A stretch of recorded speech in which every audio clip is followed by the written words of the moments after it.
This week on the channel, we had 5 videos as a short series looking at sleep. Actionable steps that you can take on board to make improvements for your health and well-being over time.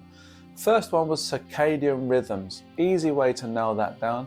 Set yourself a regular sleep and wake cycle. You will benefit immensely from this, particularly if you can also maintain it at the weekends. Now, for those of you that say, I'm not a morning person, I work late, these are probably stories that are only kept alive because you keep reinforcing them. And I'm here to say that if you were to zoom out and actually say, why is this a thing? And have the courage to go there and challenge it, you can probably also change it. And that's the power of the mind and reframing and really looking at what am I giving life to that I suffer the consequences of. Day 2 was sleep in a cave. Not literally, but the modern equivalent. Your body is a huge sensory receptor. Sound, light, temperature. Blackout curtains can minimize the impact of light. Turn off any devices that are charging with lights and pings and bells and whistles. Any sounds, remove stuff. And if you can, drop your room temperature to slightly below average room temperature. You're looking at about 18 degrees, give or take, not always possible, but that can really help. And the big one, which was day 3, prepare for sleep. And I mentioned the same way that you would warm up before exercise so that you don't injure yourself. Think of a different direction of that. You're not going to warm up to sleep, but what you're actually doing is you're cooling down. You're winding the head there. So the noise and the distraction and let's imagine you're jogging through the day. Start to walk very slowly and then sit down. By winding down, by preparing, by dimming the lights, by listening to music, by reading a book, by not having stuff going on that's bombarding you with information, you realize the benefits of, when we then walk into the next day, devices and technology. The biggest one here is your bed a university? And be very honest with that. It's easy to take the laptop to bed and be on the phone and scrolling.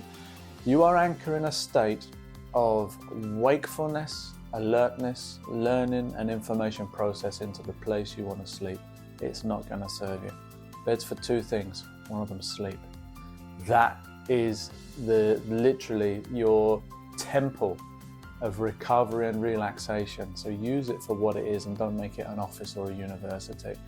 And then we covered tip number 5. 2 take-homes here that are a little bit outside of the box.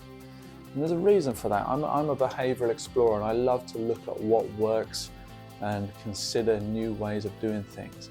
Meditation, for a lot of people, they struggle. They nod and they sleep and they literally pass out. If that's true for you, use meditation as a stepping stone to sleep. And those paper books, many years ago, the real paper book where you had to turn the page. For a lot of people, if you read before bed, you find yourself turning the page several times, reading the same paragraph, your head starts to nod, you drift off. Use either meditation or reading as a stepping stone to sleep. And there's a very good reason for that.